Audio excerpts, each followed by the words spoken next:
Inside Greystone Prison, innocence didn't mean anything. The walls didn't care if a man had been framed. The guards didn't ask questions. The only law that mattered was survival, and that belonged to the ones willing to kill for it. They all knew he wouldn't last. A lone man, no crew, no allies, walking through a prison run by the very cartel that had put him here. A prison sentence wasn't enough. Someone powerful wanted him buried before the truth could surface, so they sent their enforcers one by one to finish what they had started. At first, they expected him to go down easy, like any other outsider marked for death. But Greystone Prison had a way of revealing what a man was made of. They didn't know the battles he had fought before this. They didn't know that every attack, every ambush, every blade in the dark only made him more dangerous. He wasn't just another victim waiting for his fate. He was a storm rolling in, slow and inevitable. Before we go any further, comment where in the world you are watching from and make sure to subscribe. Tyrone Boone had stopped counting the days. Time inside the prison wasn't measured in hours, weeks, or months. It was measured in fights. It was measured in the number of times he had to break someone's nose, crush a windpipe, or drive a shank into the gut of a man who came at him in the dark. It was measured in attempts on his life, in the careful, deliberate steps he took to ensure he wasn't caught off guard, in the way he slept with his back to the wall and one eye open. And it was measured in how much longer the cartel was willing to wait before they sent someone who could actually kill him. The latest attempt had been in the yard, a broad-shouldered thug with a jagged blade and dead eyes lunging at him from behind a group of weightlifters. Boone had moved before his mind even processed the attack, his body acting on reflex, grabbing the man's wrist and twisting until the blade clattered to the concrete. A quick, brutal knee to the stomach sent the attacker stumbling, gasping for air. Boone didn't hesitate. He grabbed the man's head, slammed it forward onto his knee, and felt the cartilage of his nose give way with a wet crunch. The man crumpled to the ground, motionless, bleeding, and humiliated. Boone straightened, scanning the yard. The cartel enforcers were watching. They weren't even subtle about it anymore. They leaned against fences, sat on benches, waiting for their turn, waiting for an opportunity. Boone had already taken down 5 men in a month. They were getting bolder, and so was he. A sharp whistle cut through the air, and the guards moved in, not to break up the fight, but to see if Boone had finally lost. They weren't here to protect him. If anything, they were disappointed to see him still standing. One guard sneered. "You got a lot of people real mad at you, Boone." Boone didn't answer. He wiped the blood from his knuckles and turned away, his body coiled like a spring, his mind already planning his next move. He couldn't keep fighting alone. If he wanted to make it out of here alive, he had to stop playing defense.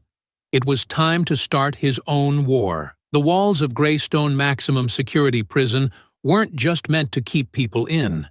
They were meant to break men down, to strip them of everything they had been and grind them into dust. The air was thick with sweat, rot, and desperation. The kind of place where even the strong had to sleep with one eye open. Tyrone Boone sat on a cold bench in the yard, his elbows resting on his knees, his breathing steady despite the dull ache in his ribs from the last fight. He had learned to ignore pain a long time ago. It was just another part of the routine now. He didn't belong here. Most men in this place had spent their whole lives in the system, either trapped in it or running from it.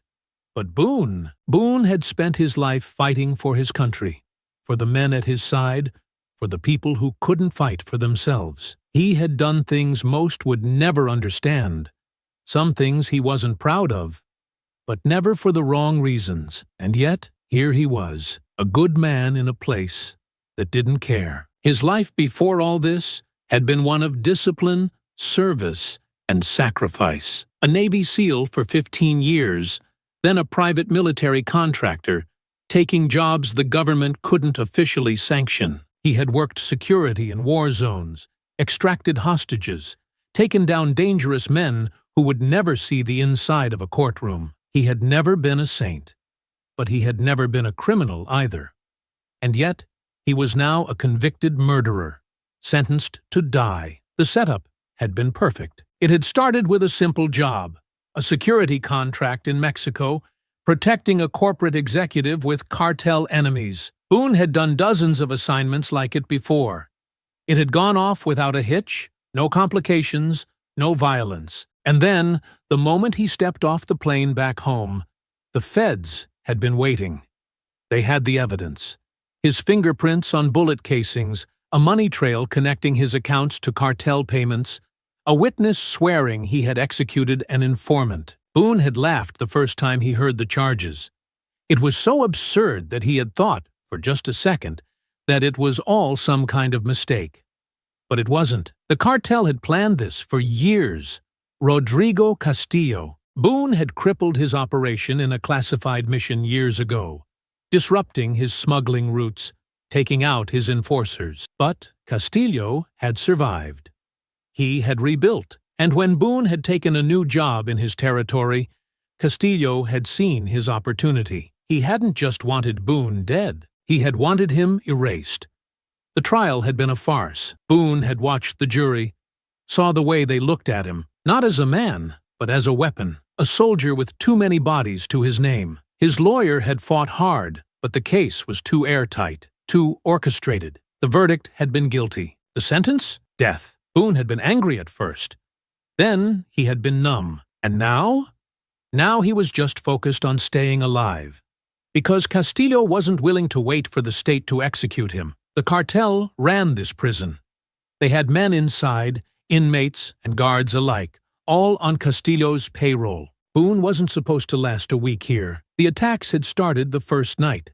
A man with a sharpened toothbrush had lunged at him in his cell, and Boone had left him in a heap on the floor, his arm bent in 3 places. The next attempt had been in the showers.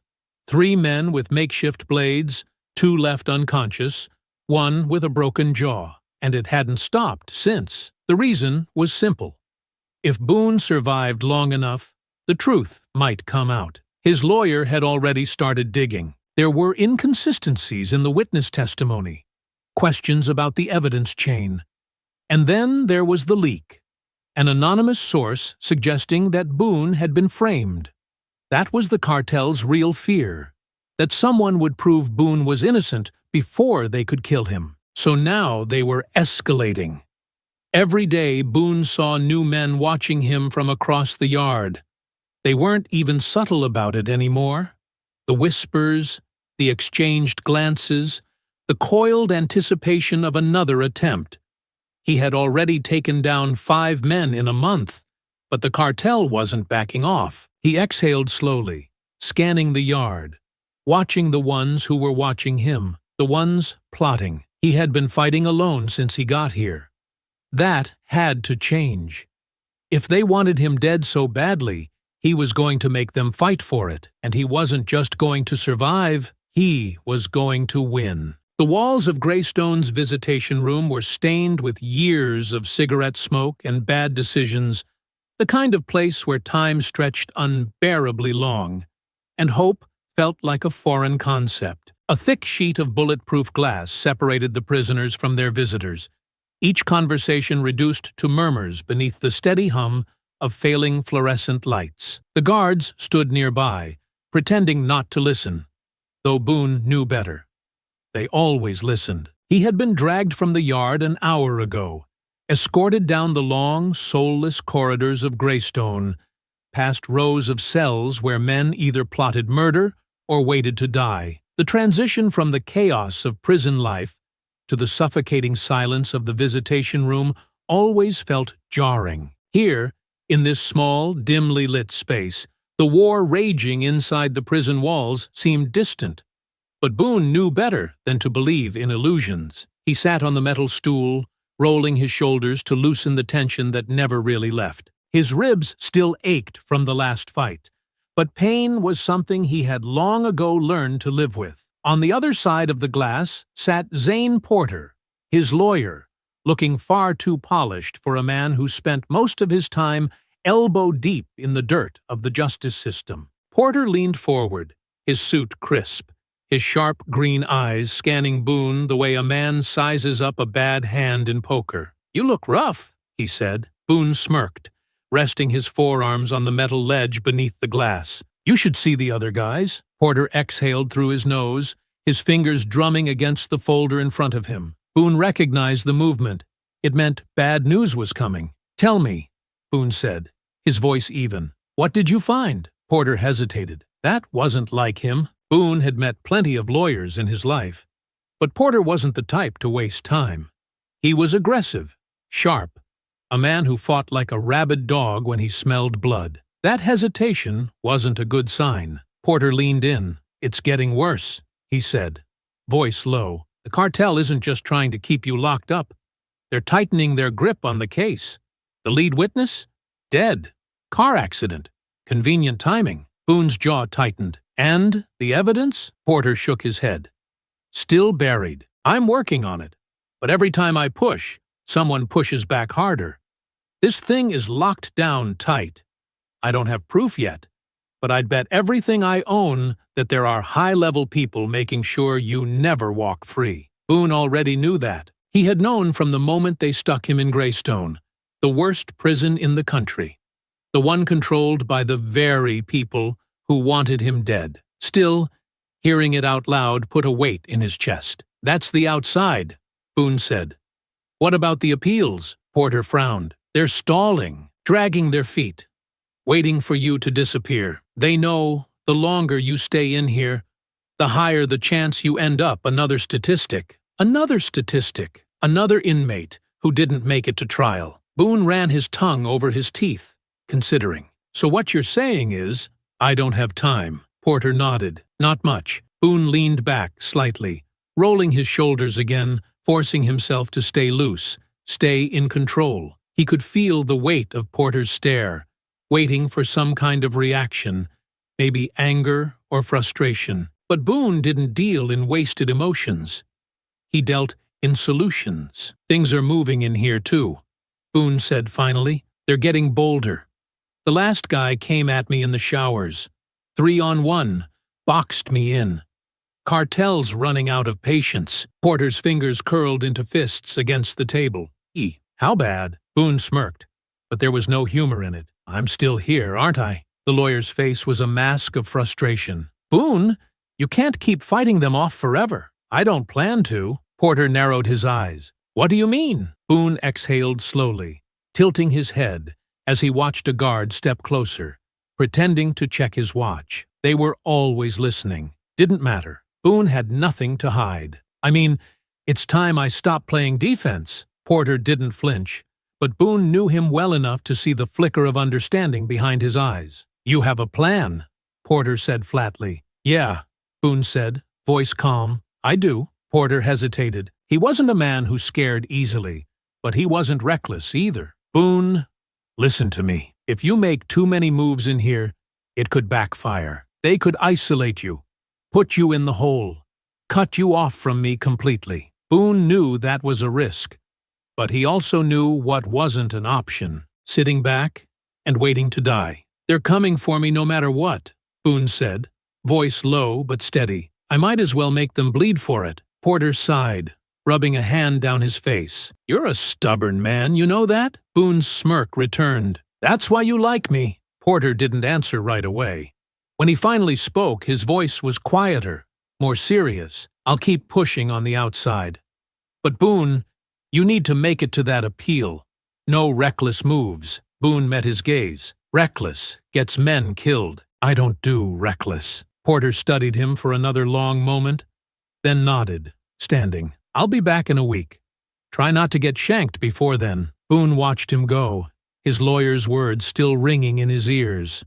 Try not to get shanked. Yeah, he'd work on that. When the guards finally yanked him from his seat and led him back through the long corridors, he could already feel the shift in the air. The yard would be different now. The men watching him would be more desperate, more willing to take a chance. He had just made it clear he wasn't backing down. The war was already starting. The walk back from visitation was always the same.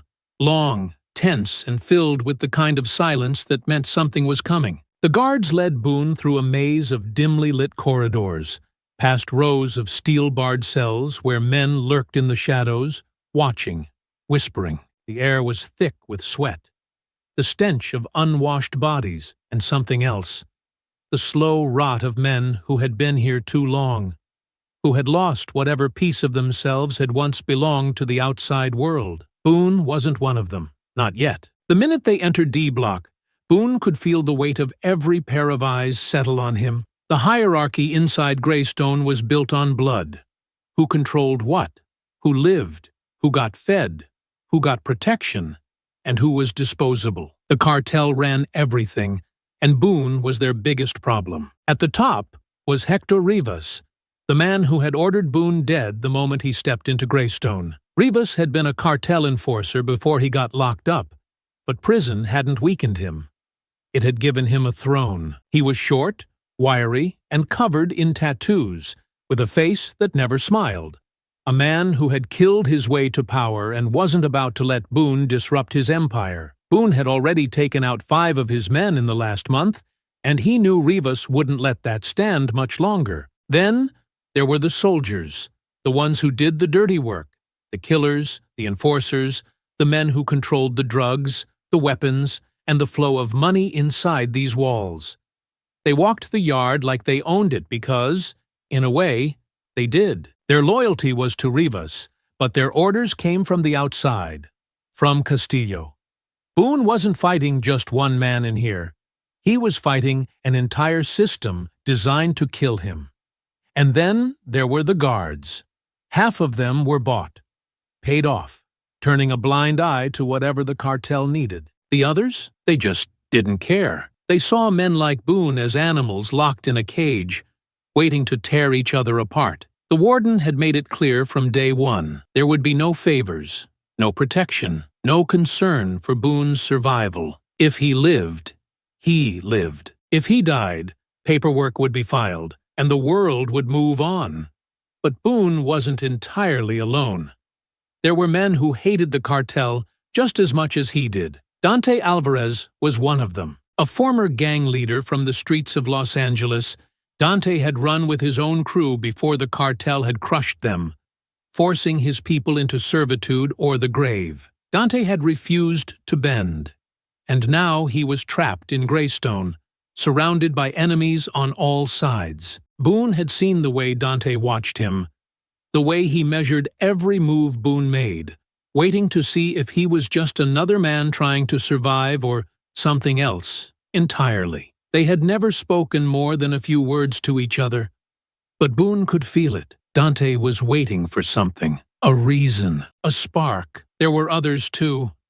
Smiley was an old-timer, a man who had been in Greystone so long he had stopped counting the years. He was a lifer, no alliances, no debts, just a man who had seen it all and didn't care anymore. But he knew things. He watched everything, heard everything. And Boone knew information was sometimes more valuable than muscle. And then there were the new bloods, men who had no loyalty yet, who were looking for something to hold on to. Boone could see it in their eyes. They hated the cartel, but they were afraid. That fear wouldn't last forever. Boone had seen it before. The moment men realized they had nothing left to lose, they became dangerous. He just had to light the match. The daily routine inside Greystone was designed to break men. Wake up before dawn to the sound of cell doors clanking open, the stench of sweat and filth pressing in from all sides. Line up for breakfast, a gray, flavorless pile of slop dumped onto a plastic tray. Then came the yard, 30 minutes of so-called freedom, where every step had to be measured, every glance calculated, because a wrong move could mean a blade in the ribs. Then work duty, cleaning, kitchen shifts, maintenance, anything to keep the prisoners busy, to keep them from thinking too much. Then back to the cells, then dinner, then lights out, and then the real violence began. Nighttime was when men disappeared, when debts were collected, when men who had outlived their usefulness were found hanging in their cells, when the weak were taken, when the strong became targets. Boone had survived a month of this. 1 month of constant attacks. 1 month of fighting off killers, avoiding poisoned food, dodging ambushes in the showers, watching men bleed out on the concrete floor because They had crossed the wrong people. And he wasn't just going to survive the next month. He was going to take this place apart, brick by brick. Boone sat on the edge of his cot, back against the cold cement wall, listening to the sounds of the prison settling into its nightly rhythm. The distant echo of fists pounding against steel, muffled curses, the occasional scream that no one ever answered. Tomorrow, it would start. Tomorrow, Boone would stop playing defense, and Greystone would never be the same again. Morning in Greystone came like a hammer to the skull, loud, merciless, and full of bad intentions. The sharp clang of metal doors crashing open echoed through the cell block, followed by the guards barking orders. The air was stale, thick with the kind of tension that never really left, and Boone could already feel the weight of what was coming. He rolled his shoulders, pushing himself off the cot, moving with the deliberate pace of a man who knew every step had to be calculated, measured, controlled. He was still breathing, still standing, but that wouldn't last much longer if he kept waiting for the cartel to make their next move. It was time to make his own. The guards herded the inmates out for breakfast, forcing them into a slow-moving line toward the mess hall. Boone stayed near the back, eyes sweeping the room, cataloging the faces, the movement, the subtle shifts in body language that always preceded violence. The cartel soldiers were watching him, same as always, but today there was something different. They weren't just watching, they were waiting. Boone had spent his life reading situations like this. This wasn't just another test, another warning. This was a setup. He had two options: wait for it to hit him, or hit first. He grabbed his tray of inedible slop and moved toward the far end of the mess hall, where the unaligned inmates sat. Men who didn't have protection, who lived on the edges of power, staying silent and unnoticed. Boone didn't have time for subtlety anymore. He needed to move now. And that meant Dante Alvarez. Dante sat alone, leaning back against the cold brick wall, arms crossed, unreadable expression on his face. He was a man who had built his own power without bending the knee, and that had put him on the cartel's list a long time ago. Boone dropped his tray across from him and sat down. Dante didn't look up at first. He let the silence stretch, his fingers tapping rhythmically against the table, his dark eyes finally flicking up to meet Boone's. "This gonna be a problem?" Dante asked, his voice low, unreadable. "Depends," Boone said. "You like breathing?" Dante smirked, shaking his head. "You got a death wish, man?" Boone leaned in slightly, voice calm, even. "I've been here a month. The cartel wants me dead, and I've taken out 5 of their guys. That means one of 2 things. Either they're incompetent, or they're getting ready to send someone who isn't." Dante didn't deny it. He just watched, calculated. "Problem is," Boone continued, "when that happens, they're not just gonna stop with me. You think they want men like you walking around when I'm gone? Men who don't kneel? They'll gut this whole block to make a point." Dante's smirk faded. Boone let the words sink in before he continued. "So, here's the deal. You want to keep playing lone wolf. Be my guest. But we both know that gets you a shiv in the ribs sooner or later.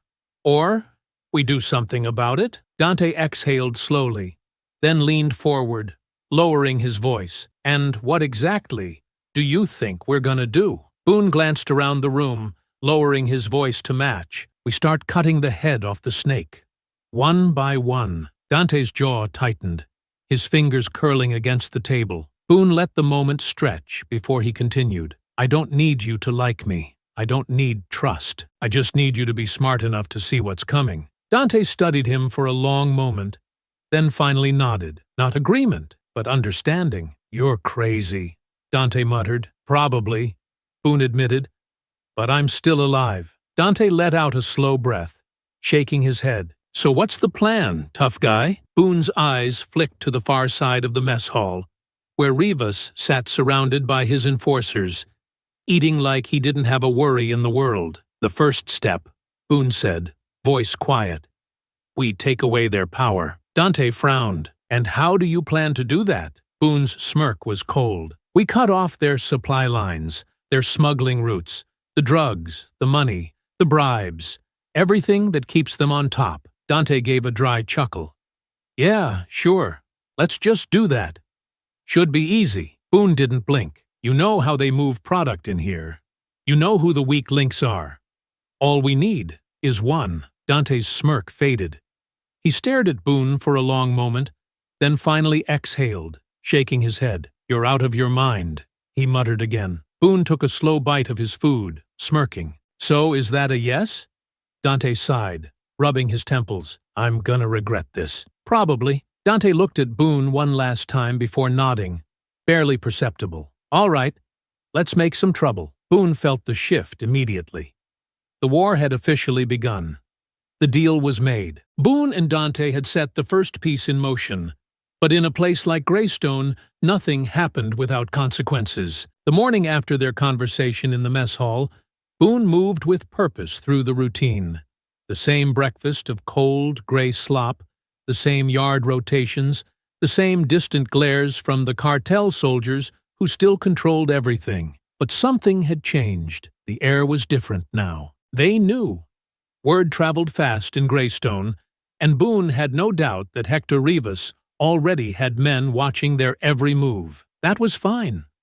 Watching wasn't the same as stopping. Boone had spent his entire career walking through places where he wasn't supposed to survive. He knew how to maneuver, how to hit without getting hit back, how to make his enemies bleed before they even realized they were in a fight. And that started now. The first target was an inmate named Rico Salazar, a greasy, rat-faced man who had spent his entire sentence acting as a courier for the cartel. Rico didn't carry blades or muscle. He carried information. He was the reason Rivas always knew who was planning what, who was aligning with whom. Take out Rico, and the cartel lost its ears inside the prison. The setup was simple.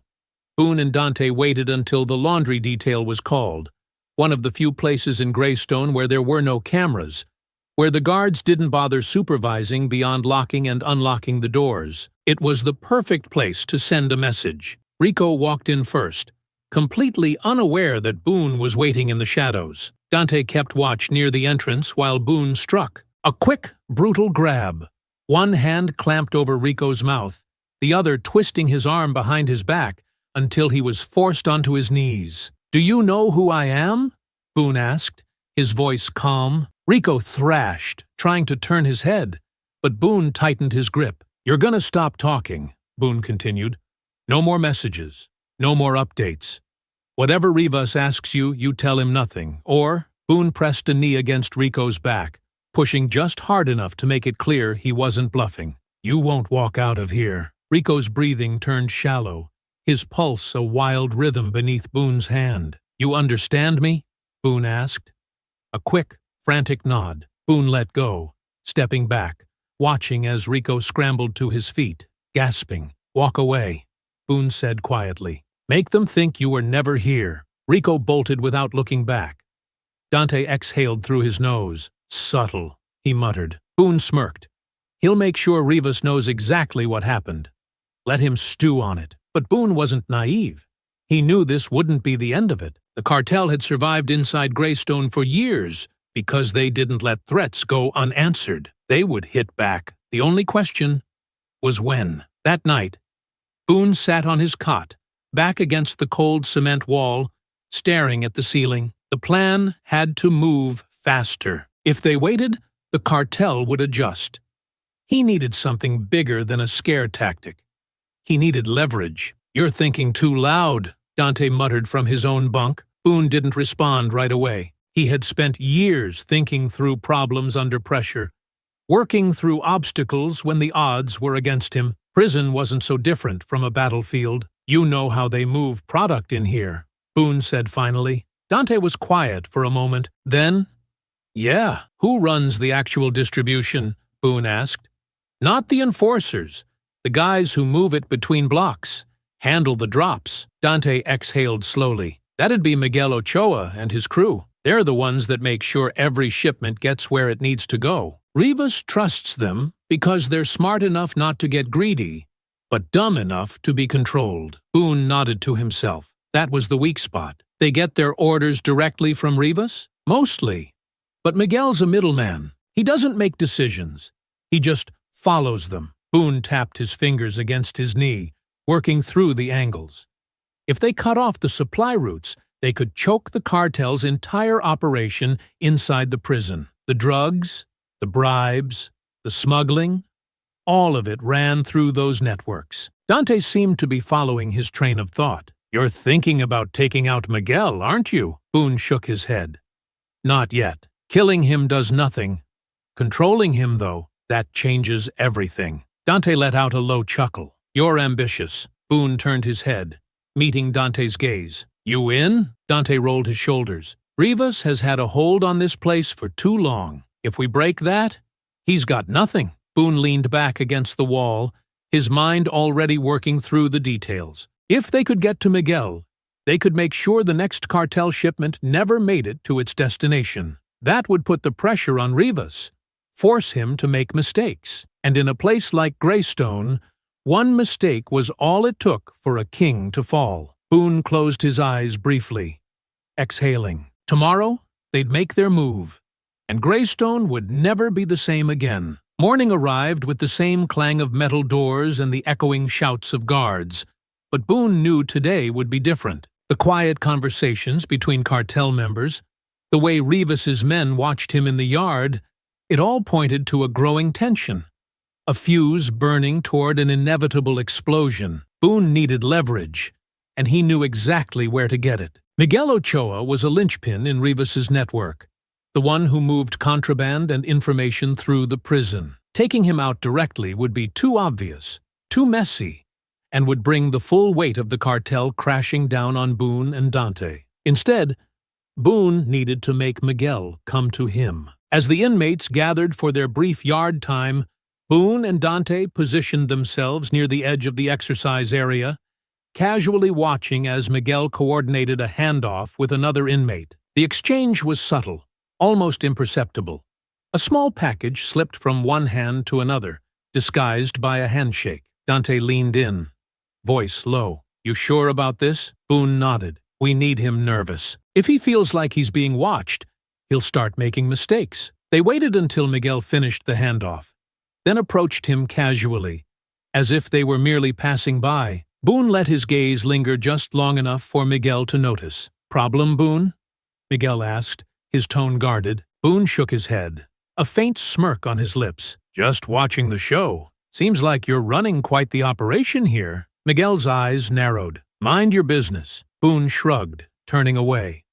"Sure. Not like Rivas needs to know you're skimming off the top, right?" The accusation hung in the air, thick and heavy. Miguel's posture stiffened, and Dante barely suppressed a grin. Boone hadn't accused Miguel of anything specific, but the seed was planted. Paranoia could be more destructive than any weapon. Later that day, Boone made sure to be in the mess hall, seated in clear view of Miguel. He exchanged a few quiet words with Dante, their conversation deliberately ambiguous, casting glances in Miguel's direction just enough to make him uneasy. By the time dinner rolled around, Miguel was visibly on edge, casting furtive glances over his shoulder, his movements more jerky, less confident. Boone and Dante continued their silent campaign, never confronting him directly, but making it clear that Miguel was on their radar. It was during evening lockdown that Miguel finally cracked. As the guards secured the cells,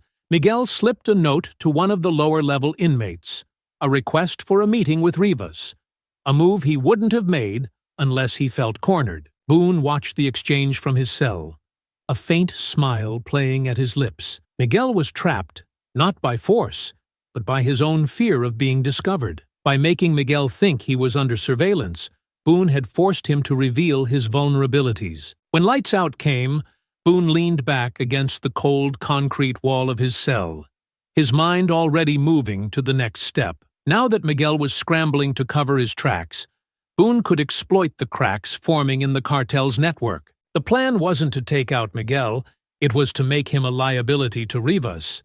If Boone could sow enough doubt, Rivas would start questioning everyone around him, his paranoia causing more damage than any direct attack ever could. Dante's voice drifted over from the adjacent cell. "Think he's sweating enough?" "Not yet," Boone replied quietly. but he will be. The key wasn't just to disrupt the cartel's operations, but to turn them against each other. If Rivas believed his own people couldn't be trusted, he'd tighten his grip, alienating those who supported him. A divided cartel was a weak cartel, and Boone knew that weakness would be their downfall. Tomorrow, they'd start redirecting some of Miguel's shipments, making it look like Miguel was losing control or, worse, that he was double-crossing Rivas. The fallout would force Rivas to either replace Miguel or retaliate against him, creating the chaos Boone needed to seize control. As the prison settled into the uneasy quiet of the night, Boone felt the shift.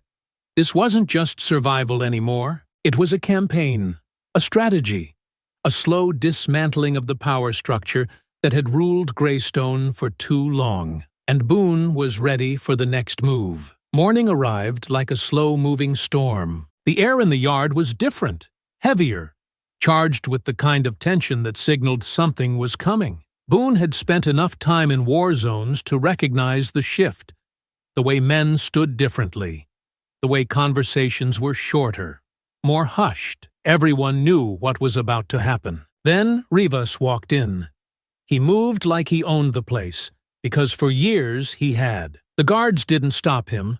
The other inmates didn't challenge him. He didn't need his usual muscle today. Not for this. Boone watched as Rivas walked straight toward him, his smirk sharp, calculated. The silence in the yard spread like a ripple, men stepping back instinctively, giving them space. The guards were still watching, still doing their jobs, but everyone understood this wasn't something they were going to stop. Rivas stopped a few feet away, studying Boone, shaking his head with something that almost looked like disappointment. "You just couldn't let it go, could you?" Rivas said, his voice smooth but laced with something darker. "Had to poke at something that didn't belong to you." Boone didn't respond. He simply waited. Rivas exhaled, tapping his fingers against his knuckles. "See? Here's the thing, Boone. You were dead the moment you stepped in here. The bosses on the outside, they didn't want you making it to that appeal. They gave me one job. Make sure you never leave Greystone alive." He let that sink in before continuing. "But I figured, why rush it? You were stuck in here anyway. No way out. No one coming to save you. I thought, might as well have some fun first." He tilted his head slightly. "But then you had to start acting like you had options." Boone's expression remained unreadable, but inside, his mind was already moving. Rivas leaned in slightly. "I know about Miguel. And Rico." That got a reaction. Boone kept his face neutral. But Rivas saw the subtle shift, the awareness that his moves had been tracked. "You thought you were being clever, didn't you?" Rivas chuckled. "Messing with my network. Whispering in ears. Making my men question things. That little game with Rico? Cute. And Miguel? Oh, that one really got my attention." Boone still didn't speak. Rivas's smirk faded. "Here's the problem, Boone. You're stepping into something bigger than you understand. You think this is about Greystone? About me?" He exhaled, shaking his head. "The men who run things outside, the ones who pull the real strings, they don't care about you. They don't care about this prison. But they do care when a loose end starts making noise." He took another step forward. "So, I got my orders." His voice dropped lower. "I don't get to play with you anymore." Boone met his gaze, his voice calm. "So, it's tonight, then?" Rivas nodded. Tonight. There was no bluff, no theatrics. It was a death sentence. Boone exhaled slowly. "Good." Rivas narrowed his eyes. "You don't look worried." Boone smirked. "Maybe you should be." For the first time, Rivas hesitated. Just for a fraction of a second. Then he stepped back, adjusting his sleeves, his expression smoothing over. "I'll see you tonight, Boone." And with that, he turned and walked away. The yard slowly came back to life, but Boone didn't move. He already knew what was coming. Tonight, Greystone would become a battlefield. Boone sat in his cell, back against the cold wall, staring at the ceiling. The muffled sounds of Greystone settling into its nightly routine echoed through the corridors. Distant shouts, the occasional clatter of metal, the murmurs of men who had survived another day. But Boone wasn't thinking about making it through the day anymore. He had been too confident. He thought he had control. Thought he had time to slowly dismantle Rivas's operation piece by piece. He had been strategic, methodical, careful. But he hadn't been fast enough. Now, he was out of time. His fingers curled into fists as he replayed the conversation in the yard. I got my orders. I don't get to play with you anymore. This wasn't just about survival anymore. Rivas wasn't trying to push him out of the game, wasn't trying to send a message. This was an execution, and Boone wasn't sure if he could stop it. The thought unsettled him in a way he wasn't used to. He had spent most of his life on the other side of these situations, the one preparing the ambush, the one eliminating the threats. But now, he was the hunted, and for the first time since stepping into Greystone, he felt it, the weight of real fear. He pushed the feeling down. Fear was useful, but only if he controlled it. He didn't have time to doubt himself. He needed a plan. Boone sat up slowly, running through every scenario he could think of. Rivas had the manpower. He wasn't just sending a few guys after Boone. This was an order from the outside. That meant Rivas couldn't afford to fail. He would bring as many men as he needed to get the job done. 5? 10? More? If Rivas was serious about ending this, he wouldn't leave it to chance. That meant the fight would be brutal, and Boone couldn't win it alone. He had spent a month learning the layout, watching the patterns, mapping out escape routes and blind spots. He needed to use every inch of that knowledge. Where would Rivas make his move? Not the yard, not the mess hall, too many eyes. It would be in the corridors or near the showers, somewhere isolated. And if Boone knew where it would happen, he could set the terms of the fight. Dante. Boone's mind locked onto the only man in Greystone who could stand beside him when it counted. Dante wasn't a friend, wasn't someone Boone could trust completely, but he hated Rivas. That was enough. Boone found Dante leaning against the railing outside his cell, arms crossed, watching the floor below. You don't usually come looking for me, Dante muttered without looking at him. Boone didn't waste time. Rivas is making his move tonight. Dante's posture didn't change, but his eyes flickered with something sharp. How bad? Worst-case scenario? He sends 10 men. Best case? 5. Either way, I don't walk out of it alone. Dante finally turned to him, studying Boone's expression. And you want me to jump in the fire with you? Boone nodded. Dante let the silence stretch before speaking. I don't take suicide missions, Boone. It's not suicide, Boone said. Not if we hit first. Dante frowned. You got a plan? Boone exhaled. I'm working on it. Dante scoffed. Not good enough. Boone stepped closer, lowering his voice. I don't need you to like the plan. I need you to understand something. If they kill me tonight, they're coming for you next. You think Rivas is going to let you keep walking around after I'm gone? He'll clear out anyone who ever stood near me. Dante didn't flinch, but Boone could see the wheels turning. After a long pause, Dante exhaled through his nose. Fine, he straightened. But if we're doing this, we're not just fighting to survive. Boone nodded. We end this. Dante grinned, cracking his knuckles. Now you're talking. Boone knew the fight was inevitable. But now, he wasn't just reacting. He was controlling it. The fear was still there, buried under adrenaline and cold calculation. But that was fine. Fear kept men alive. And tonight, he was going to make Rivas regret underestimating him. The prison felt different at night. It always did. The quiet wasn't real. Just a thin layer of silence covering something darker. Boone could feel it in his bones, in the stale air pressing against his skin. He had been in places like this before. Places where death moved in the shadows, where the wrong step meant you didn't see morning. Tonight was one of those nights. Dante stood a few feet away, his back against the cell bars, rolling his shoulders loose. He wasn't nervous. Not the way most men would be. But Boone could see it. The sharpness in his gaze. The way his weight shifted slightly from one foot to the other. He knew what was coming. The lights had dimmed for lockdown. Any minute now. How many? Dante asked, his voice barely a whisper. Too many.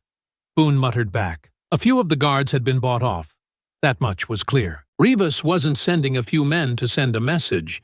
He was sending enough to make sure Boone never walked out of his cell again. There was no running from this. They were coming. Boone's fingers flexed at his sides. He wasn't a religious man, but there were moments in life where time slowed down just enough for him to hear something underneath the noise.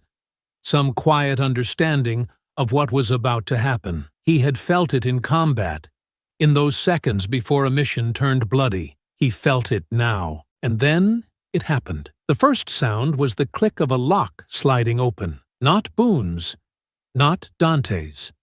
Down the tier, past the row of cells, the second sound was footsteps, fast and heavy. Then the yelling started. Dante barely had time to curse before the first man came barreling toward them, blade in hand, eyes wild. Boone moved first, grabbing the attacker's wrist before the blade could sink into Dante's ribs, twisting hard enough to snap bone. The man screamed, stumbling back, and Boone drove his knee into his stomach before shoving him into the bars. More men were pouring in.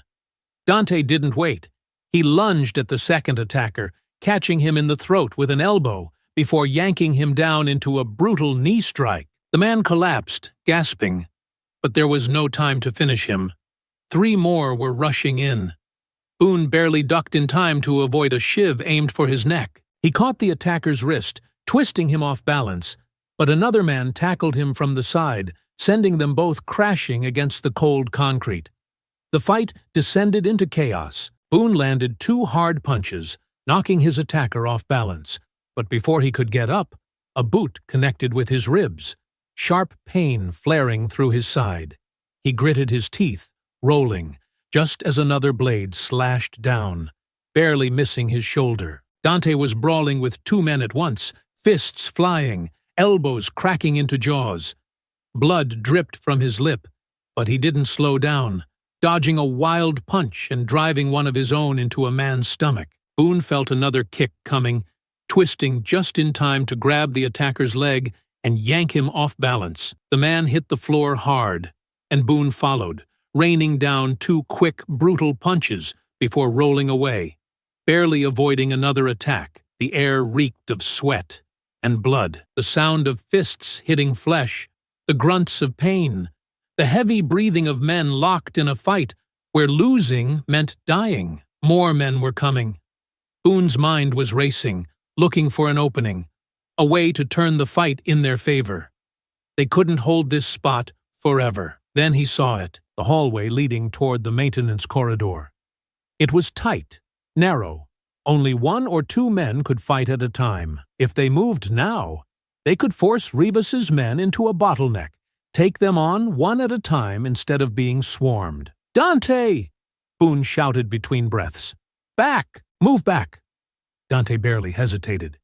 He shoved his attacker away, grabbing Boone's arm as they pushed toward the corridor. The cartel soldiers hesitated for a fraction of a second, just enough time for Boone to grab a loose piece of metal from the floor and swing it hard against the nearest man's head. The attacker crumpled, blood smearing against the wall. Then Boone and Dante were in the corridor, a tight, enclosed space, exactly what they needed. Rivas's men started to funnel in after them, but now they couldn't attack all at once. Boone tightened his grip on the metal shard. This fight was far from over. The prison felt different at night.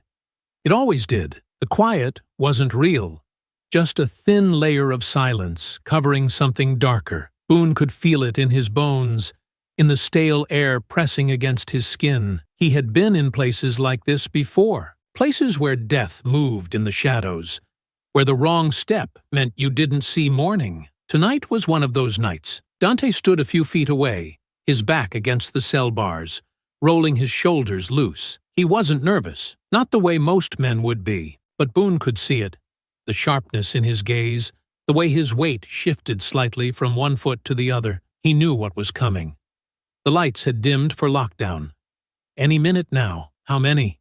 Dante asked, his voice barely a whisper. "Too many," Boone muttered back. A few of the guards had been bought off. That much was clear. Rivas wasn't sending a few men to send a message.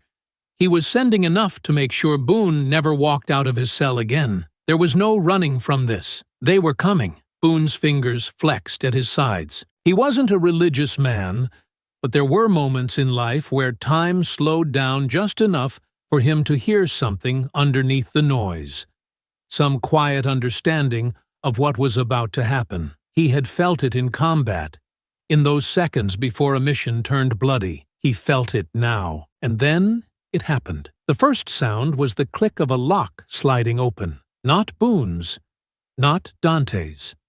Down the tier, past the row of cells, the second sound was footsteps, fast and heavy. Then the yelling started. Dante barely had time to curse before the first man came barreling toward them, blade in hand, eyes wild. Boone moved first, grabbing the attacker's wrist before the blade could sink into Dante's ribs, twisting hard enough to snap bone. The man screamed, stumbling back, and Boone drove his knee into his stomach before shoving him into the bars. More men were pouring in. Dante didn't wait. He lunged at the second attacker, catching him in the throat with an elbow before yanking him down into a brutal knee strike. The man collapsed, gasping, but there was no time to finish him.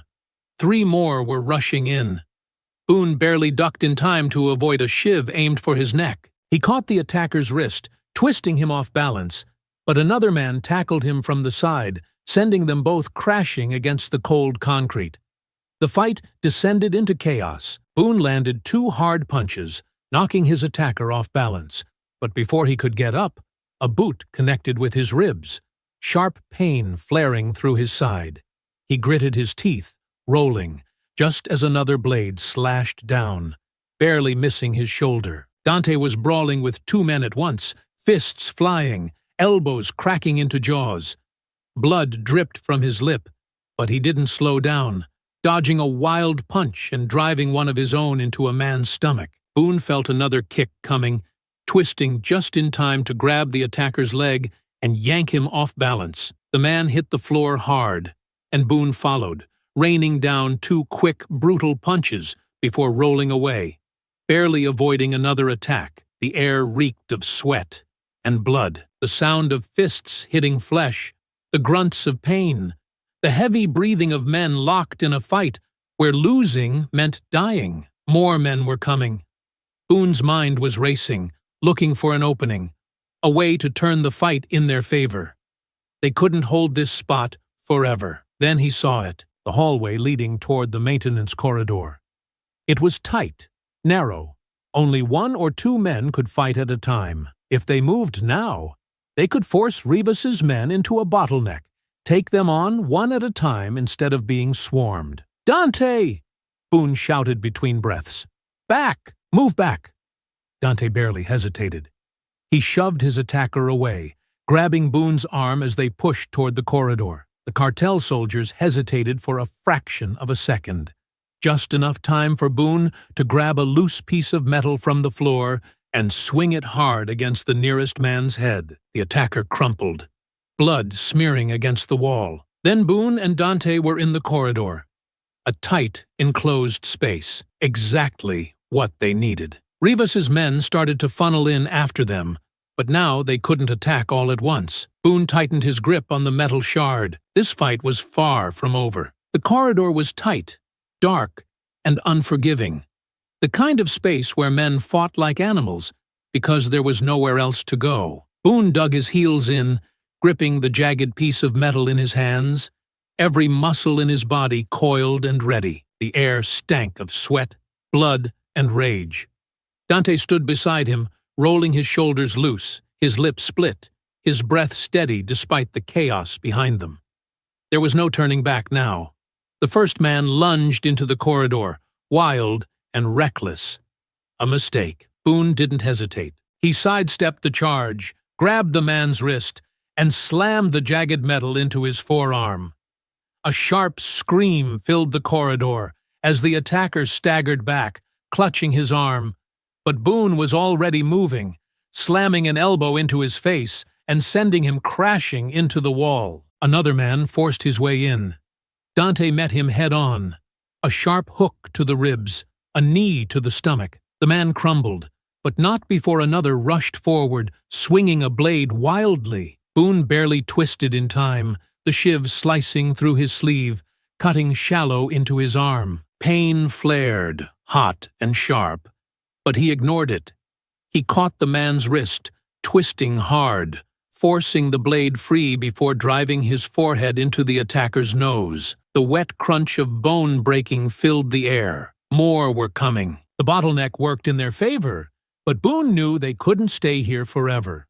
All Rivas had to do was send enough men, keep them pinned, and eventually exhaustion would set in. A thunderous roar of pain made Boone turn his head just in time to see Dante rip a blade from an attacker's grip and slam it into the man's thigh. The cartel soldier howled, collapsing to the ground, clutching at the wound as blood pooled beneath him. "How long we holding this spot?" Dante growled, wiping blood from his chin. Boone's mind raced. They needed to move, but the moment they left the corridor, they were back in open ground. The guards wouldn't interfere, not unless bodies started piling up in a way that couldn't be ignored. Another attacker forced his way in. Boone barely had time to react before a blade flashed toward his side. He twisted, but not fast enough. The knife sliced into his ribs, shallow but deep enough to make his vision go white for a second. Boone gritted his teeth and used the momentum. He grabbed the attacker's arm and slammed him headfirst into the wall. The man slumped instantly. Unconscious or worse, Dante cursed under his breath. "You're bleeding." Not enough to stop. Boone wiped sweat from his brow, forcing himself to focus. They had to turn the tide now. Then he saw it. The attackers weren't as coordinated anymore. The first wave had been Rivas's best men, killers, enforcers. But now, the ones forcing their way in were younger, inexperienced. Boone's lips curled into something between a smirk and a snarl. "They're sending the weak ones now." Dante caught on instantly. "Means they're running out of good options." It was a gamble, but Boone had spent his life betting on his own survival. He took a step forward, into the tight crowd of remaining cartel soldiers still trying to push their way into the corridor. If Rivas was watching, he wanted him to see this. "You already lost," Boone said, his voice low, steady. "You think sending more bodies is going to change that?" One of the younger cartel members hesitated, his grip on his weapon faltering for just a second. Boone latched onto it. "You got two options," he continued. "Stay here, fight, and get fed to the concrete. Or you can walk. And if you walk now, maybe Rivas doesn't come looking for you next." The hesitation spread like an infection. The younger men started glancing at each other, the uncertainty sinking in. And then, one of them stepped back. Then another. Boone could see the moment Rivas's entire plan started to crumble. But Rivas wasn't done yet. From the far side of the corridor, more movement. A final wave, bigger, stronger. Rivas's last push. Boone exhaled slowly, rolling his shoulders. The fight wasn't over. Not yet. But now, Rivas was desperate. And desperate men made mistakes. Boone clenched his fists, ignoring the sting of his wounds, the exhaustion creeping into his limbs. One more push. Boone's breaths came heavy, his muscles screaming from the relentless assault, but he forced his body to keep moving. There was no room for exhaustion, no space for hesitation. He had trained for this, lived through worse, fought in conditions more brutal than anything these men could imagine. They weren't soldiers. They weren't killers, not in the way he was. They were prison thugs, street-level enforcers who had relied on numbers and fear their entire lives. Boone had spent his career taking men like this apart in the dark, in places where failure meant never going home. This was just another battlefield. The final wave came hard, the last men pushing into the corridor with desperation in their eyes, the stench of uncertainty mixing with blood and sweat. Rivas had sent everything he had, and Boone could feel it. The difference between the first wave of hardened enforcers and these men, less disciplined, more reckless, running on anger instead of strategy. That was a mistake. Boone didn't fight angry. He fought to end things. The first man rushed him, sloppy, a shiv clutched tight in his fist. Boone read the attack before it came, sidestepped at the last second, and drove his elbow into the man's throat. The attacker gagged, stumbling, and Boone grabbed his wrist, twisting it hard until the blade dropped to the floor. A single, brutal punch sent him crashing against the wall, unconscious. Another came from the left. Boone barely turned in time, but his training kicked in before thought could. He used the momentum, dropping low, sweeping the man's leg out from under him. As soon as he hit the ground, Boone was on top of him, driving his knee into his chest before slamming a fist into his temple. Two more rushed in together. Dante caught one, tackling him into the wall, fists swinging, raw and brutal. Boone turned to the other, dodging the wild swing of a makeshift club.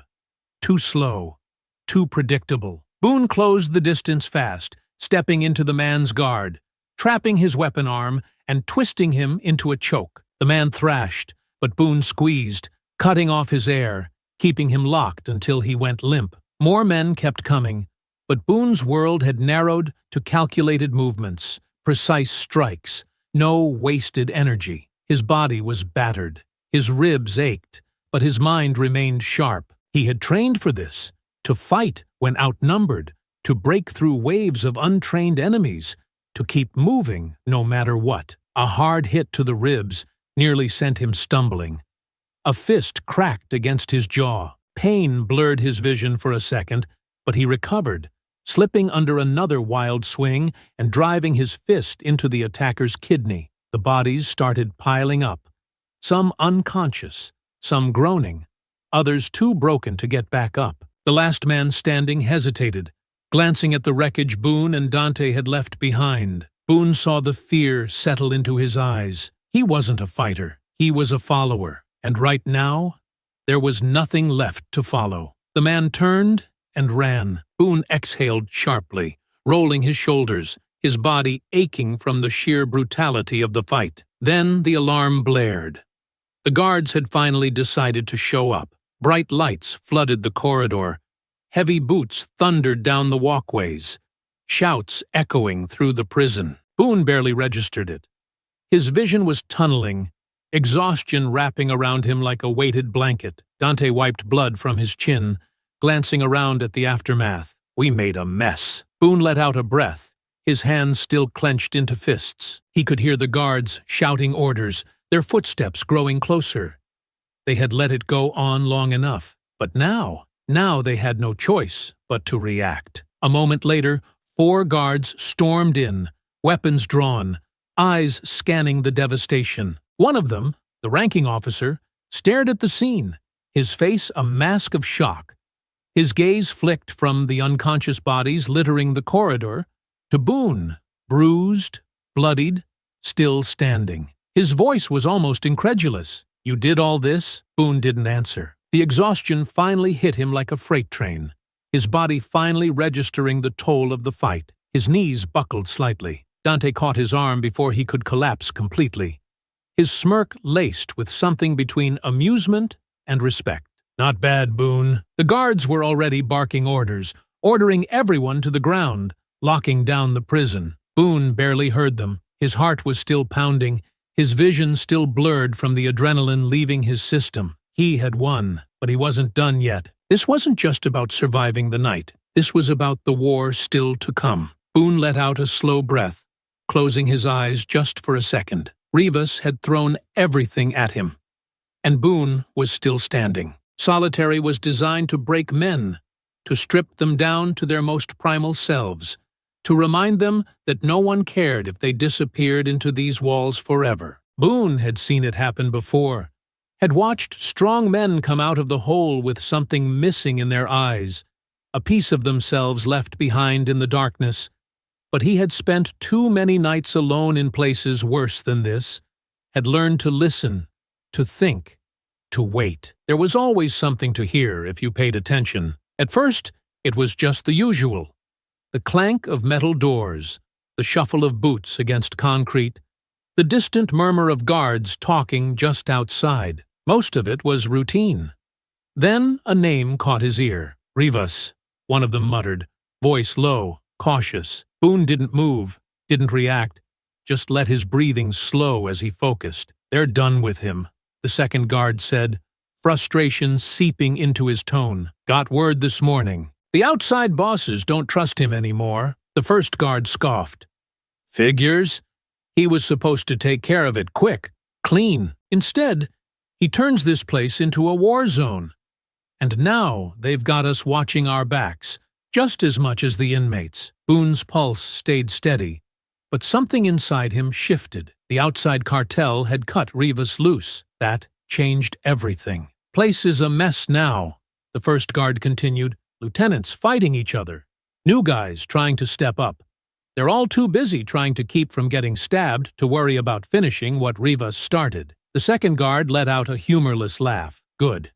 Maybe they'll kill each other off before the warden decides to clean house. They're already talking about moving some of the high-risk guys out, breaking things up before it gets worse." Their voices faded as they walked down the corridor, leaving Boone alone with the weight of what he had just learned.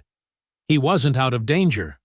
That would be foolish to believe. But Rivas was no longer the threat he had been. The man who had tried to have him killed, the one with all the connections and the backing of an empire, was now a man fighting for scraps, trying to hold on to a throne that had already been taken from him. Boone had spent enough time in war zones to know what happened next.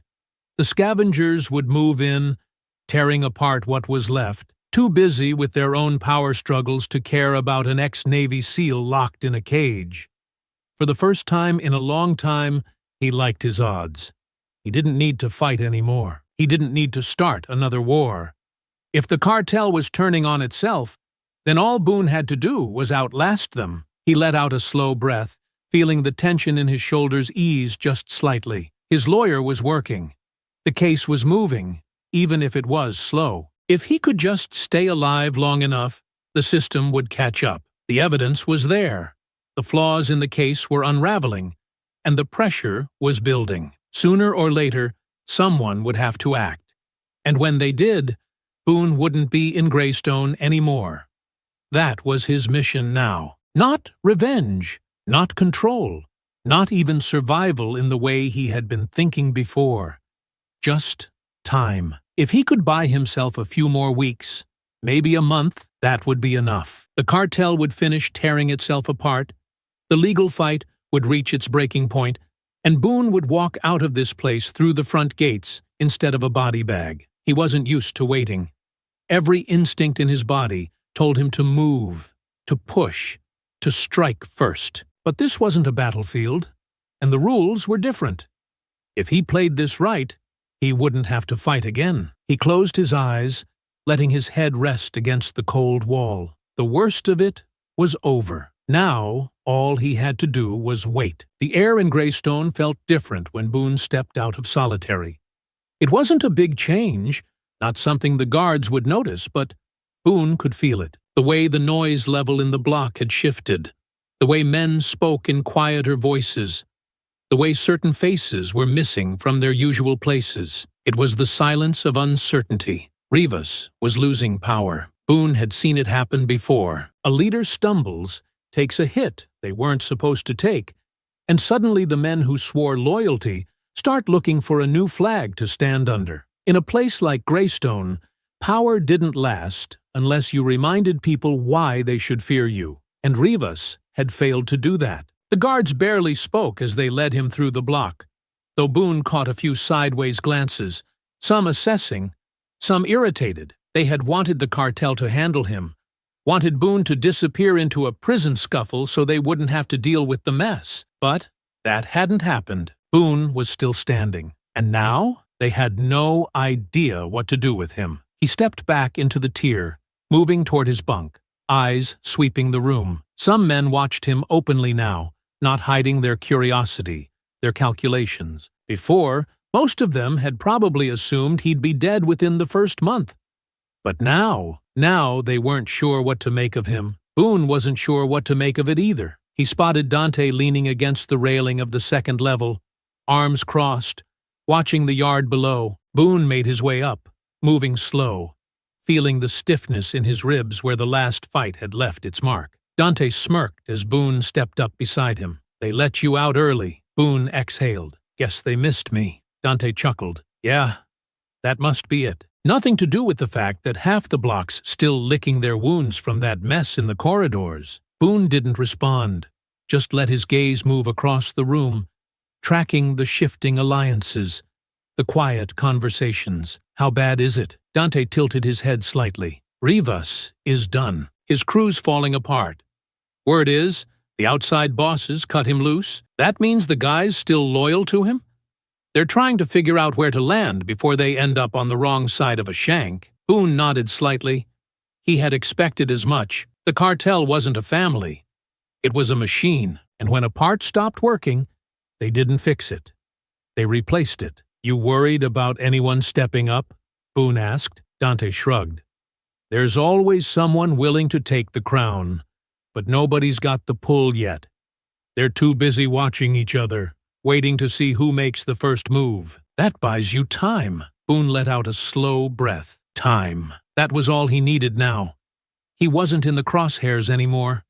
Not the way he had been. He wasn't Rivas's problem, and with the cartel fighting among themselves, no one was looking at him as a priority. For the first time since stepping into Greystone, he wasn't a marked man. Dante studied him for a moment. You thinking of making a move? Boone shook his head. No more moves.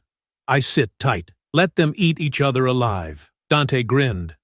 Smart. Let someone else take the heat for once. Boone didn't answer. His lawyer was working.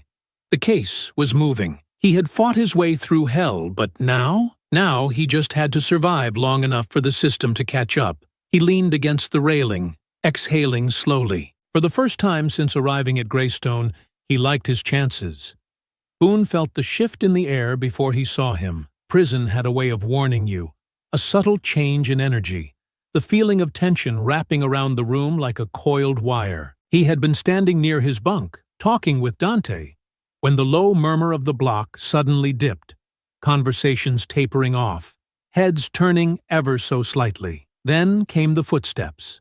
Slow, deliberate, heavy with something dangerous. Boone didn't have to look to know who it was.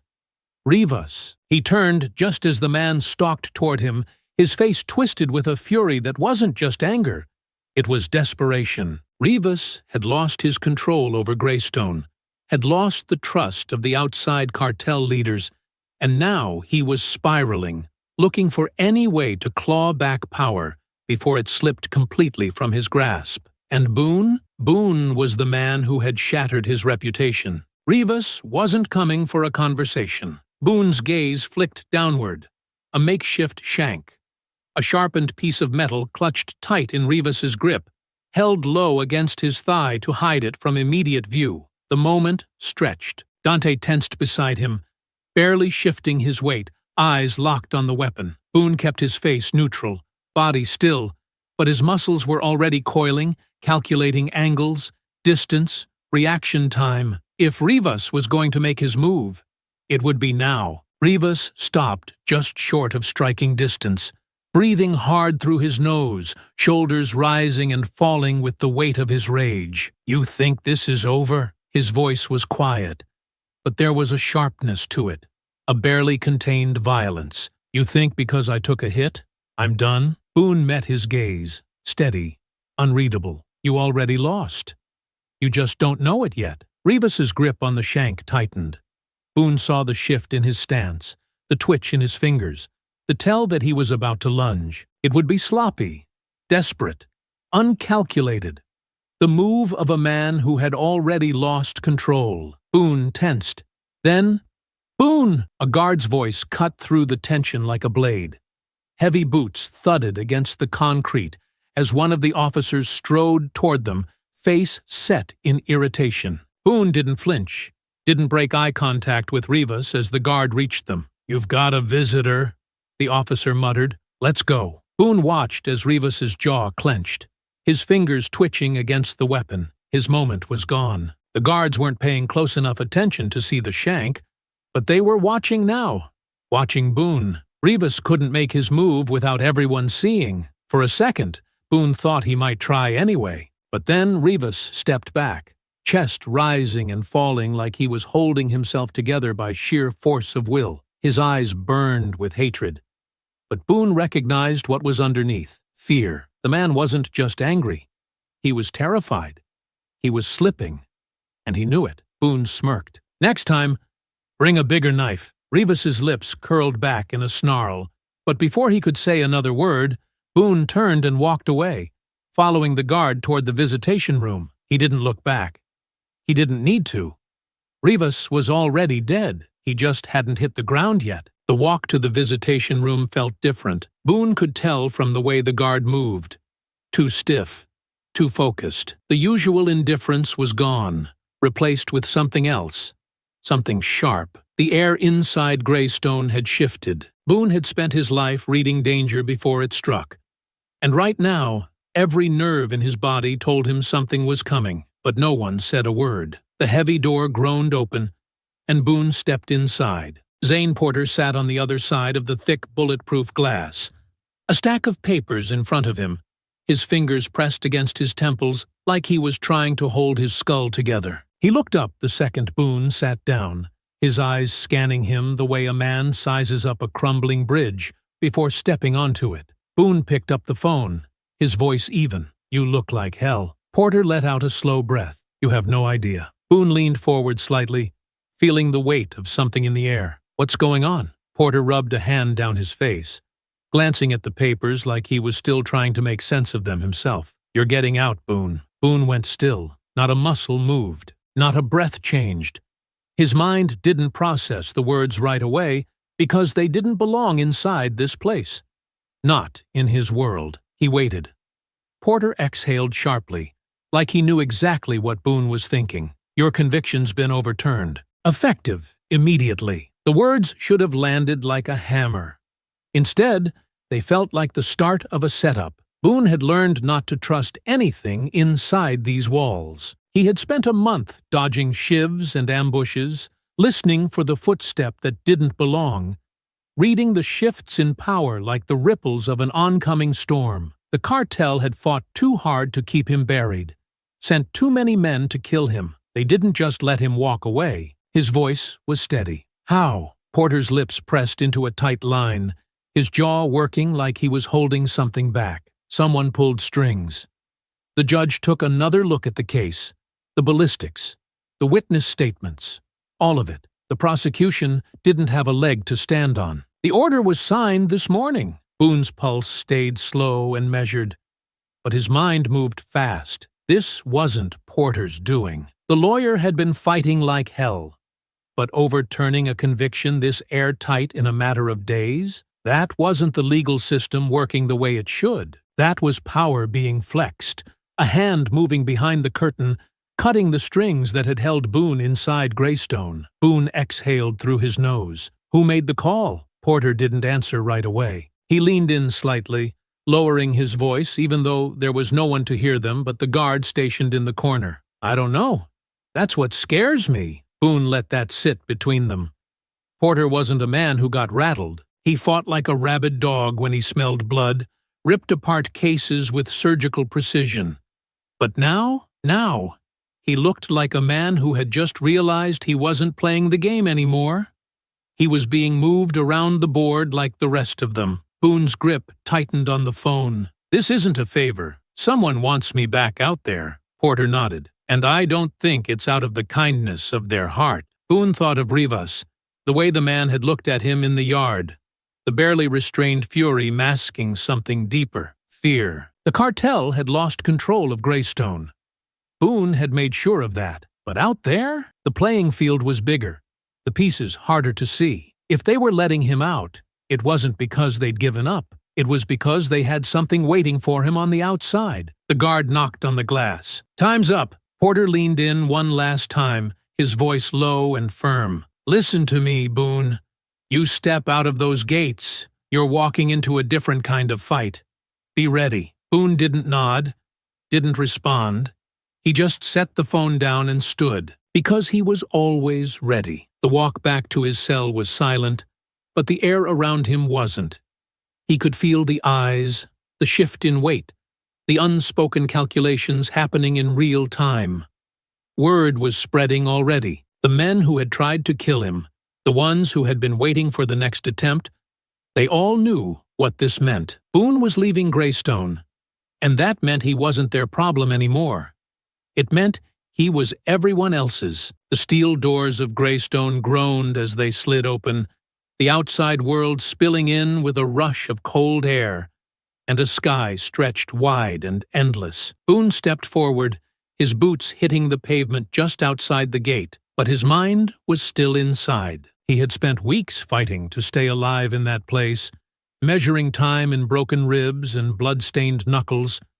But now, standing outside, something felt off. Freedom didn't come this easy. Zane Porter was waiting by the curb, leaning against a sleek black SUV. No smile, no handshake, just a sharp, assessing gaze, as if he wasn't sure Boone was really standing there. He straightened as Boone approached, nodding toward the car. "Get in." Boone didn't ask questions. He slid into the passenger seat, feeling the smooth leather against his back. A stark contrast to the cold steel of a prison bench. The door shut, and Porter pulled away from the curb, the massive walls of Greystone shrinking in the rearview mirror. Boone didn't look back. For a few minutes, neither of them spoke. The city stretched out before them, a reminder that the world had kept moving without him. But Boone wasn't interested in skylines and traffic. He wanted answers. "You gonna tell me who I owe a thank you card to?" Boone finally asked. Porter's hands tightened on the wheel. "You're not gonna like it." Boone didn't blink. "Try me." Porter exhaled, glancing at him before returning his eyes to the road. "Your case didn't just collapse. Someone helped it along. Someone with power, connections, and a hell of a lot of motivation to see you walk free." Boone leaned back slightly, absorbing that. "Cartel?" Porter shook his head. "The opposite." Boone's jaw tightened. "Who?" Porter slowed at a red light, drumming his fingers against the wheel before finally saying it. "Castillo's enemies. Rodrigo Castillo, the man who had orchestrated Boone's downfall. The cartel leader who had put a bounty on his head before he ever stepped foot in Greystone. The man who had spent years climbing to the top of the underworld, leaving a trail of bodies in his wake. Boone had crippled his operation once, years ago, and Castillo had never forgotten. Boone exhaled through his nose, rolling his shoulders, feeling the weight of it settle in. "They want me to take him out." Porter nodded. "You made a hell of a reputation for yourself in there. The way you handled yourself, the way you took down Rivas's men, they noticed. They think you're the best shot they've got at putting Castillo in the ground." Boone didn't answer right away. He let the car's quiet hum fill the space between them, let the pieces shift into place. This wasn't a rescue. This was a recruitment, a leash disguised as freedom. Porter glanced at him. "So, what's the move?" Boone flexed his fingers, staring out at the city, the endless maze of streets and high-rises that stretched beyond the windshield. He had spent a month fighting to stay alive, and now he had a choice. Walk away, disappear, start over, or step into another war. But deep down, he already knew the answer. If Castillo thought throwing him in a cage would make him disappear, he had underestimated the wrong man. Boone's smirk was slow, sharp, deadly. "Let's get to work." Boone didn't waste time. The second the car stopped in front of the hotel, he stepped out without waiting for Porter, scanning the area, reading the streets the way a soldier read a battlefield. The air was different here, too clean, too structured. No bars, no weight of a concrete cage pressing in from all sides. It should have felt good. It didn't. Porter led him through the hotel's side entrance, past the kind of security that didn't wear uniforms but still screamed government. Boone had worked with men like them before. Silent, alert, ready to put a bullet in him if he so much as twitched wrong. This wasn't some backroom deal with cartel rivals. This was bigger. Inside the suite, a man waited by the window, suit pressed, hands clasped, the kind of presence that didn't need to be loud to demand attention. He turned when Boone entered, and the look in his eyes was familiar, calculating, measuring, the way men looked at weapons before deciding whether to use them. "Mr. Boone," the man said, smooth, professional, with just enough edge to let Boone know he was someone who gave orders, not followed them. Boone didn't sit. He didn't ask questions. He just studied the man in return. "You the one who got me out?" The man nodded. "Director Philip Graves, National Intelligence Directorate." He motioned to the chair across from him. "Have a seat." Boone didn't move. "You gonna tell me why the U.S. government suddenly cares whether I rot in Greystone or not?" Graves smiled slightly. The kind of smile that didn't reach his eyes. "Rodrigo Castillo has become a problem." Boone exhaled slowly. "So that's what this is. You let me out because you think I'll put him down for you." Graves folded his hands. "You're an asset, Mr. Boone, one with a very specific skill set and a very personal motivation. We didn't manufacture that. We just cleared the way." Boone knew what this was. It was the same game he'd played his whole career. Orders that weren't officially given, operations that didn't exist, objectives that weren't written down. The government didn't want Castillo taken down in a courtroom. They wanted him erased. Boone let the silence stretch before he finally spoke. "I'll do it, but I have a condition." Graves raised an eyebrow, waiting. "Dante Alvarez," Boone said. "He's still inside Greystone. He helped me stay alive in there. I want him moved. Somewhere safe. Somewhere out of reach." Graves tilted his head slightly, considering. "Alvarez. Former gang leader. He's no saint." Boone didn't blink. "Neither am I." Another pause. Graves studied him, the weight of a decision hanging in the air, then nodded once. "Done." Boone exhaled slowly, rolling his shoulders. The chains were off, but the leash was still there, just invisible now. He didn't care. He had a job to do. "Then let's get started." Boone sat in a cold, windowless room deep inside a government facility, a place built for men who operated in shadows and made decisions that never made it onto paper. The air was thick with the quiet hum of security systems, the slow, deliberate ticking of a clock that measured time in seconds, not lives. Across the steel table, Director Philip Graves sat with the kind of calm that came from being in control, from knowing the man sitting across from him wasn't here because he had a choice. He was here because someone had already decided he was the right tool for the job. On the wall behind Graves, a projector cast a grainy satellite image of a sprawling compound deep in the Yucatan jungle. The estate was massive, built like a fortress, surrounded by dense vegetation and high, reinforced walls. Armed patrols moved along the perimeter, watchtowers dotted the landscape, and a private airstrip stretched along the eastern side. Rodrigo Castillo's last stronghold. Boone didn't speak. He had been in enough of these rooms, listened to enough men like Graves lay out missions designed to sound like strategy, but always came down to one thing: kill the target. He waited. Graves clicked a remote, shifting the image to another slide. A surveillance photo of Castillo himself. The cartel kingpin stood beside a blacked-out SUV, mid-conversation with another high-ranking member, his posture exuding authority. The kind of power that came from knowing he was above the law. "You know why you're here," Graves said, voice smooth, practiced. "Castillo has spent years making himself untouchable. He owns politicians, law enforcement, even elements of the military. We've tried the legal approach. It doesn't work." Boone exhaled slowly, rolling his shoulders. "And now you want me to clean it up." Graves nodded. "Your time in Greystone did more than just keep you busy. It sent a ripple effect through the cartel. Rivas losing control inside those walls sent a message. Castillo's empire isn't unbreakable. Now his own men are nervous.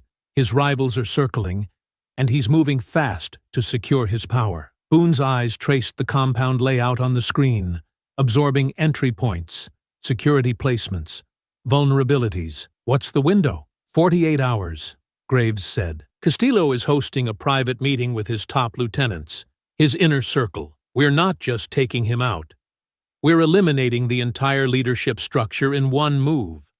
The cartel doesn't get a chance to rebuild." Boone let that sit for a moment. This wasn't just about killing one man. This was burning the entire empire to the ground. Porter cleared his throat, shifting slightly in his seat. "And Boone gets his freedom." Graves didn't hesitate. Not just freedom. Full slate wipe. A new name, a new life, off the grid. No loose ends. Boone knew better than to take that at face value. There were always loose ends. The difference was whether they were worth living with. Graves leaned back slightly. Dante Alvarez has already been transferred. He's in a medium security facility, far from cartel influence. He won't get out, but he'll stay breathing. Boone nodded once, letting that be enough. He had never expected Dante to walk free, but keeping him off the execution list was the best he could do. Graves clicked to the final slide. A tactical map with marked infiltration points and enemy positions will get you across the border. After that, you're on your own. No official backup, no reinforcements. You succeed, you disappear on our terms.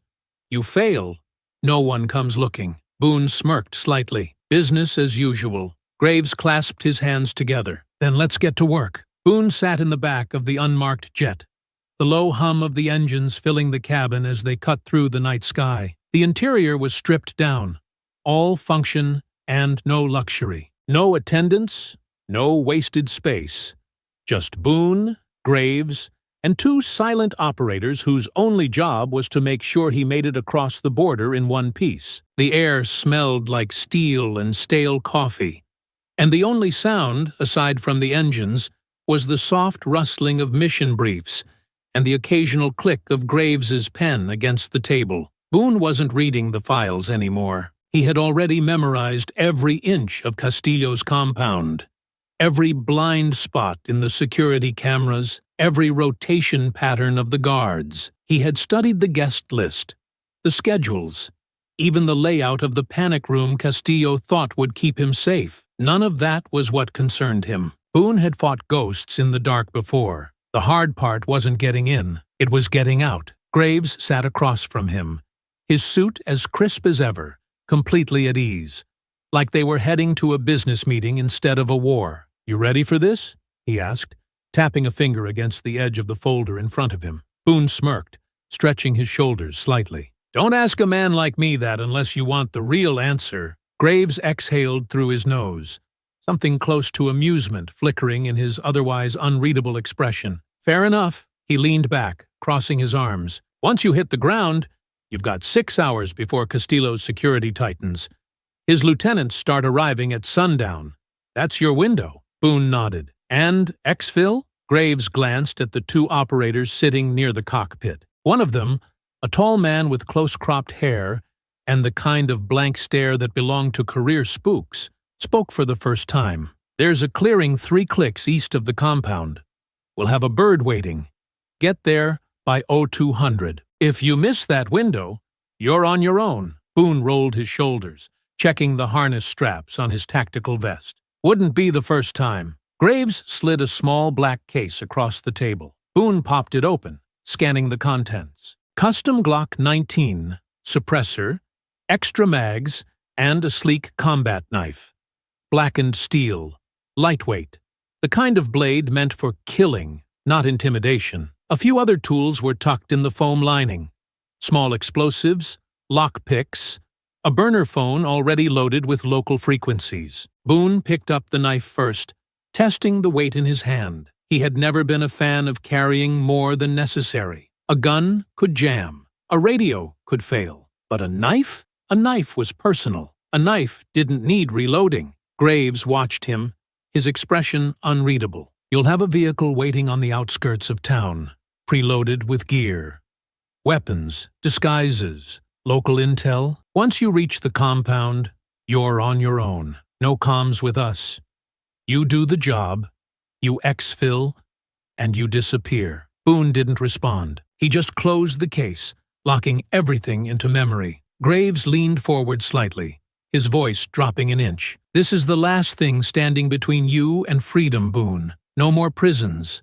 No more running. You finish this, you walk away clean." Boone met his gaze, his smirk barely there, cold and knowing. No one walks away clean. The jet started its descent. Boone tightened the straps on his vest. Showtime. The jet touched down on a private airstrip just outside of Cancun. The landing smooth, controlled, precise. Boone barely felt the wheels hit the ground. The government didn't use commercial airports for jobs like this. Too many eyes, too many questions. Instead, they operated in the spaces between, using small runways owned by nameless shell companies, places where cargo moved without customs, where men disappeared without paperwork. By the time the jet taxied to a stop, Boone was already moving. He grabbed the black case from under his seat, securing the weapons inside his jacket and adjusting the tactical harness beneath his civilian clothes. He didn't look at Graves as he walked toward the exit. He didn't need to. They both knew what this was. The door opened, the thick heat of the Yucatan night rushing in. Boone stepped out, the sky above a deep, endless black, the air smelling of rain and gasoline. A single SUV waited at the edge of the tarmac, headlights cutting through the dark. A man leaned against the hood, smoking a cigarette, his face partially hidden in the shadows. Boone approached, his eyes sweeping the perimeter. No unnecessary movement, no lurking threats, just the quiet hum of insects in the jungle beyond. The man flicked his cigarette away as Boone stopped a few feet in front of him. He was older, late 50s maybe, with deep lines carved into his sun-weathered skin. His shirt was open at the collar, sleeves rolled up to reveal wiry, veined forearms. This was a man who had lived a hard life and survived it. "You Boone?"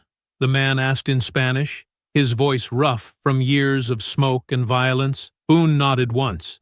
The man studied him for a beat, then smirked. "You look like someone who doesn't belong here." Boone smirked right back. "I hear that a lot." The man chuckled, motioning toward the SUV. "Get in.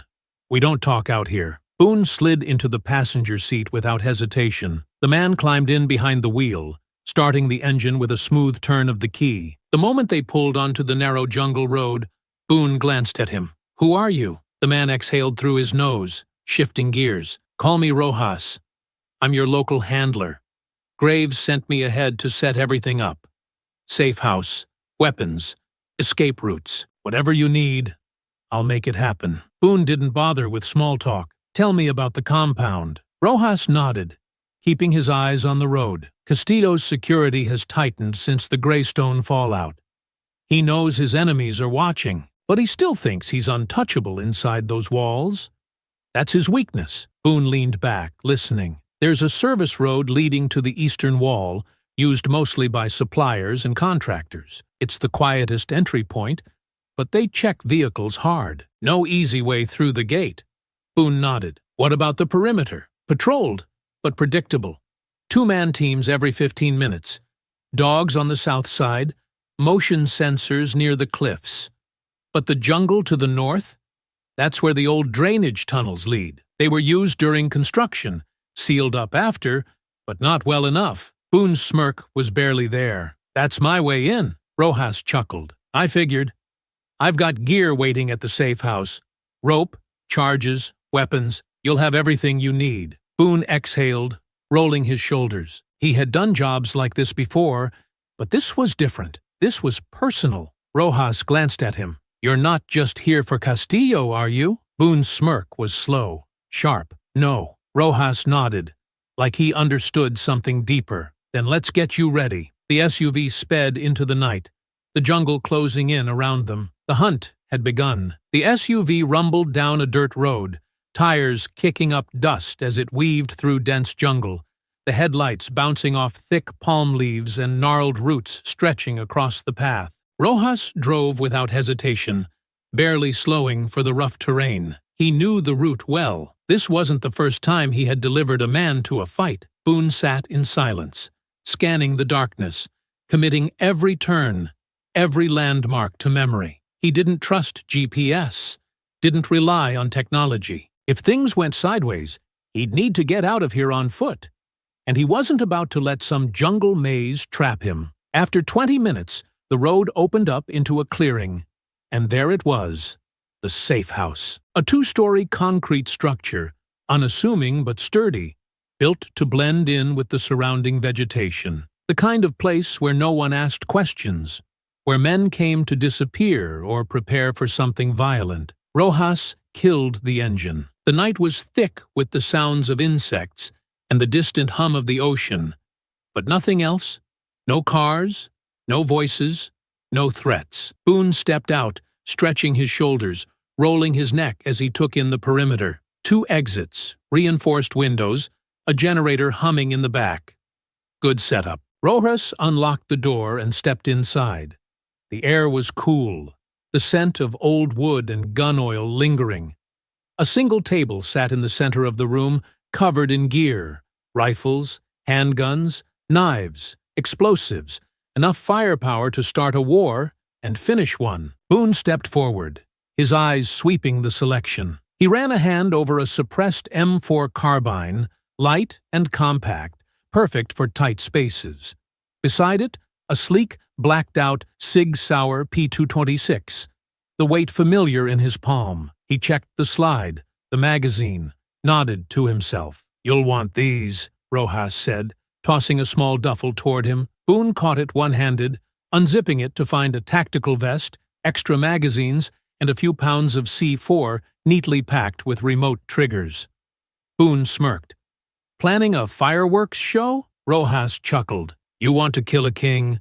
Make sure his throne burns with him." Boone strapped on the vest, securing the weapons, the explosives, making sure everything sat right against his body. He didn't need to carry much, just enough to do the job. Rojas leaned against the wall, watching him. "You do this right.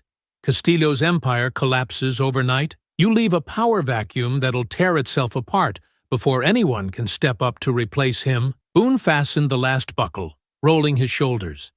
"That's the idea." Rojas exhaled, stepping closer, his voice lowering. "But once he's gone, you need to vanish.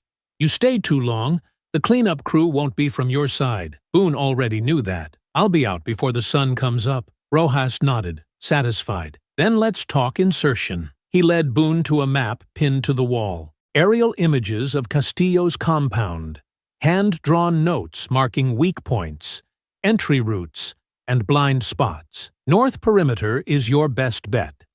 The old drainage tunnels run beneath the estate, sealed after construction, but not well enough. I had a guy check. Still accessible if you're willing to get dirty. Boone traced the path with his finger, mapping the approach in his mind. How far from the main house? 80 meters. You'll pop up near the garden terrace, close to the service entrance.